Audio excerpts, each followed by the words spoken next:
Sit back and throw one back with your pinky in the air and a middle finger to the world, and join me, the eclectic gentleman Stephen Watts, as we look back on this day in pro wrestling history. But before we do, put that drink down, like, share, and subscribe, and without further ado, let's get our wrestling history on. Ladies and gentlemen, boys and girls, children of all ages, it is November 23rd, and we're going to start off as we always do on a positive note. That's right, these are your pro wrestling birthdays. 1928, multiple-time world heavyweight champion, Gene Kiniski. 1974, The Juice is Loose, it's Juventud Guerrera. And last but not least, 1994, NXT's Vivacious Aaliyah. Of course, on the flip side of that coin, your pro wrestling deaths for November 23rd.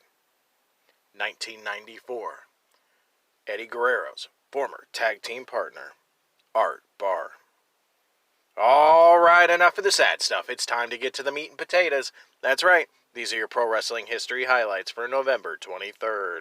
A short trip in the Wayback Machine today as we start in 1981, where we see Pedro Morales defeat Magnificent Morocco for the WWF Intercontinental title in Madison Square Garden, becoming the first two-time Intercontinental Champion. 8 years later in 1989, WWF Survivor Series was held at the Rosemont Horizon in Rosemont, Illinois, headlined by Ultimate Warrior Curt Hennig and Hulk Hogan being sole survivors in their respective matches, as well as the final WWF pay-per-view matches for both Bobby Heenan and Arn Anderson. Grabbing my flannel and going to the decade of grunge, 1994. WWF Survivor Series was held at the Freeman Coliseum in San Antonio, Texas, headlined by Bob Backlund defeating Bret Hart for the WWF World Heavyweight title more than 10 years after losing it. Undertaker defeating Yokozuna in a casket match, and Diesel turning babyface by splitting with WWF Tag Team Championship partner Shawn Michaels.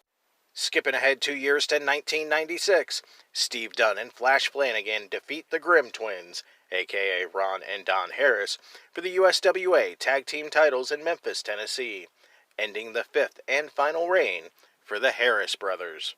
And last but not least, 1997, WCW held their World War III pay-per-view at the Palace in Auburn Hills, Michigan, with the main event of Scott Hall winning the three-ring 60-man battle royal when Kevin Nash, dressed as Sting, hit the Giant with a baseball bat, sending him over the top rope to the floor. Those were your short but sweet pro wrestling history highlights for November 23rd.